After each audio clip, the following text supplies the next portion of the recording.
Oh crap, I'm going the wrong way.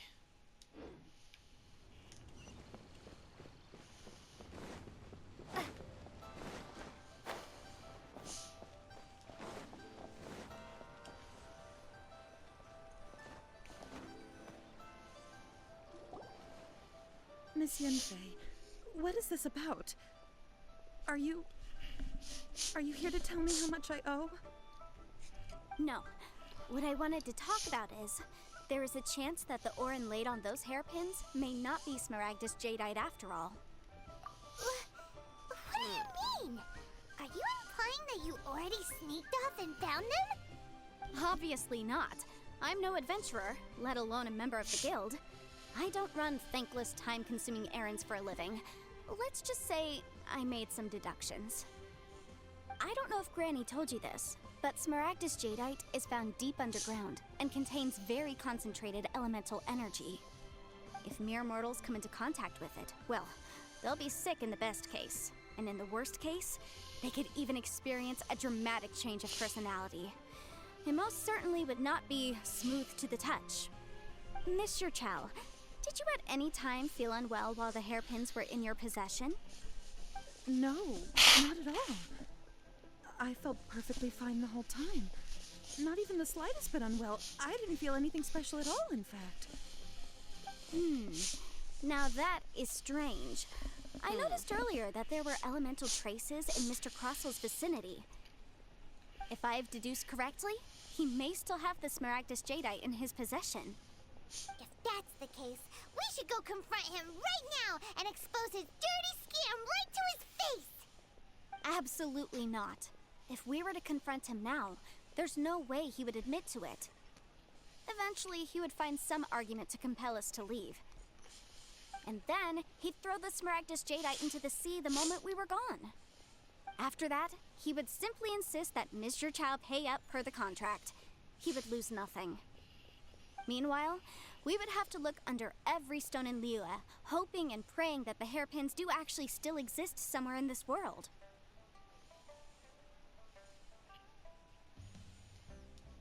So vivid that Paimon thinks it might be experience talking. Oh, it certainly is. I've seen my fair share of situations like this, and brute force methods are certainly one way of resolving them. Fortunately, I have far more elegant solutions at my disposal. I'll share them with you in due course. Well then, since you're so experienced in dealing with problems like this, perhaps you could help me, Miss Yunfei. Oh, that won't be a problem. But first, Mr. Chow, could I ask you to please sign this contract? Huh? Does there have to be a contract for everything? Paimon can't even keep track. It feels like Yanfei is even more concerned with them than a certain someone else we know. These are my formal terms of engagement. Everything prior to now has just been pro bono advice. But for me to investigate any further, I require a written contract. Any work commissioned but not bound by a contract cannot be relied upon. I understand. Then I will be glad to place this matter into your capable hands if you will take it, Miss Yunfei. No problem. Just sign here, and I'll sign too. Okay. Now write your address here, and then sign on this page as well. And I'll also need your signatures on pages 5, 7, and on the very last page. Finally, if you could just use this ink pad to make a handprint over here. This contract has so many pages. Paimon's all out of brain juice again. Come on.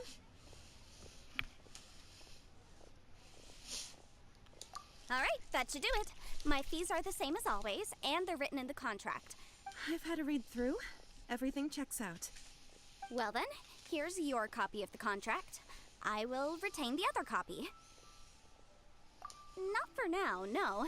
Despite how intractable this problem might sound, it will actually be quite straightforward to resolve, once we've got some things squared away.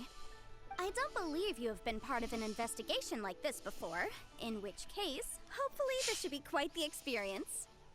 Miss Yunfei, I have to ask, why are you helping me? Because, as it happens, I'm currently trying to acquire some Smaragdus Jadeite myself. I noticed strong traces of geo-energy around Mr. Crossel, so perhaps he has, in fact, secured some. Whether he actually made it into an item of jewelry or not is a separate matter. But either way, it's a lead. As long as we follow it, who knows? We might just be able to get our hands on some Smaragdus Jadeite. Also, the idea of someone abusing the law to their advantage, I won't stand for it. But again, let's not dwell on this. Let's go to... where can we find someone who processes ore? Ah, I've got it! Let's pay a visit to Chateau, the boss of the Jade Mystery. He's a professional when it comes to working with stone and ore. If Mr. Crossell had his ore worked on at all, Chateau would undoubtedly have been his first choice.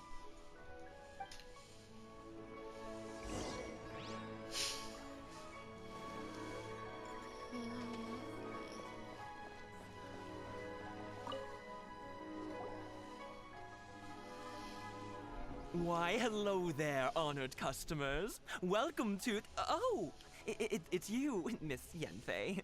Is something the matter? Surely not more spurious claims that my jade betting is rigged and no one can ever win? Oh, I swear on all that is sacred. No, nothing of the sort. Has a Snezhnyan merchant named Crossell enlisted your ore processing services recently by any chance? A Snezhnyan merchant named Crossell, you say? I do remember that. He brought me a piece of ore, claiming that it was Smaragdus Jadeite. That was the first time I'd ever encountered it, so I had no way of telling if it was really Smaragdus Jadeite or not. But if a customer insists, far be it from me to contradict them.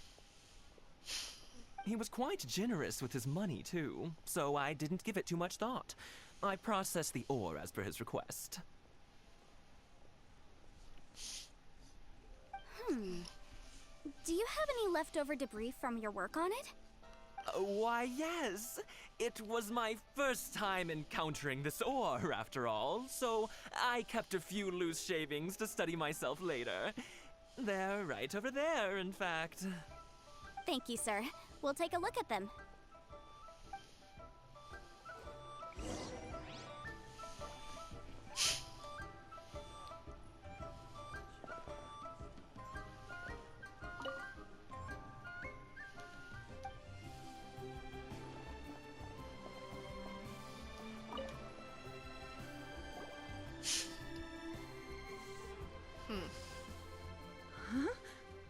If my eyes don't deceive me, the cross-sections and patterning suggest that these are Smaragdus nephrite shavings.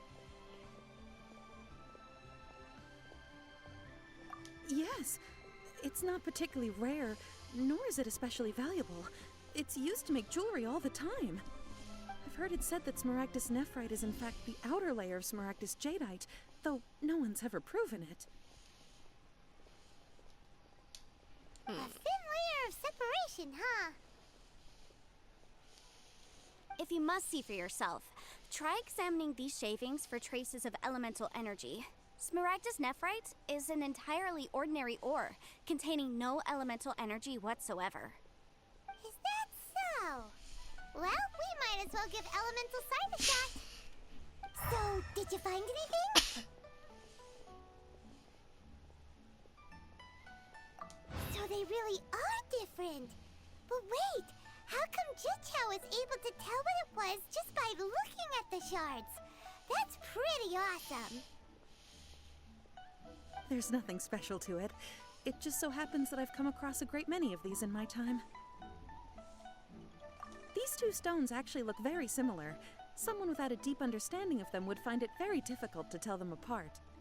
There may be only a subtle difference for the casual viewer, but that translates to an astronomical difference in terms of the market price.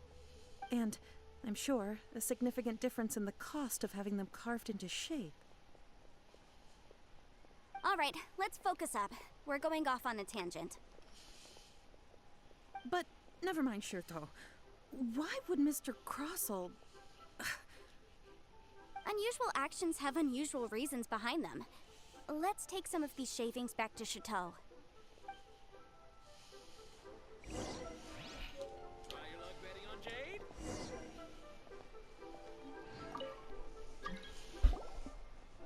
Miss Yenfei? Might I be so bold as to inquire, If you could just confirm for me once more, sir. Mr. Crossell did indeed claim that the ore he brought to your store was in fact Smaragdus Jadeite, did he not? Yes, that's right. I still have a record of the job with me, in fact. Here. It says quite clearly, 1 chunk Smaragdus Jadeite, uncut. Then I have no further questions. But could I borrow the processing record and these stone shavings? Of course. But might I ask why you need them? Oh, I have my reasons. Ah, yes. Please sign here on this affidavit. This document shall serve as signed proof that these stone shavings originated from the, ore that Mr. Crossell brought to your store. Please read it carefully. Yes, I see. Forgive me for asking again, Miss Yanfei, but might I know the nature of the incident on this occasion? I wouldn't say there's been an incident, just a minor issue. Thank you, sir. I'll take these with me. With this hard evidence to back us up, Crossell won't dare try to deny what he did.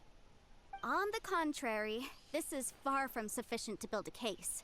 We need to find something a little more compelling. If you want to make jewelry, you need a professional jewelsmith. Let me think. Jewelry. Nope. Aha! Got it! Sinxie. She often helps people to find a jewelsmith. Let's go pay her a visit. Well, that was quick. How come you know so many people? Because lots of people come to me for legal advice every day. As you know, Liyue Harbor is the city of contracts. And contracts, well, I should say laws, are very important to us. But the amendments made by the Tianquan to our laws are unnecessarily complicated. How can I put this? It just seems like they're hard to understand and impossible to finish. As such, legal advisors like myself provide quite the popular service indeed. So you help them make sense of the law. But didn't you say that it's hard to understand and impossible to finish? Yes, well, that's no obstacle because I've memorized all the legal codices. You memorized them? You sound surprised. Knowing the law inside out is a legal advisor's bread and butter, you know? Oh, this has nothing to do with being an adeptus. I just like reading sure. things. Again, with that casual tone. Well, that's that then. Let's go look for Sinxie.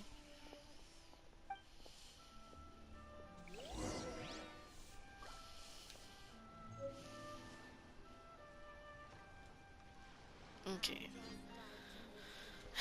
I'm gonna end it here, and then when you see me next, I'll be closer to the blue dot.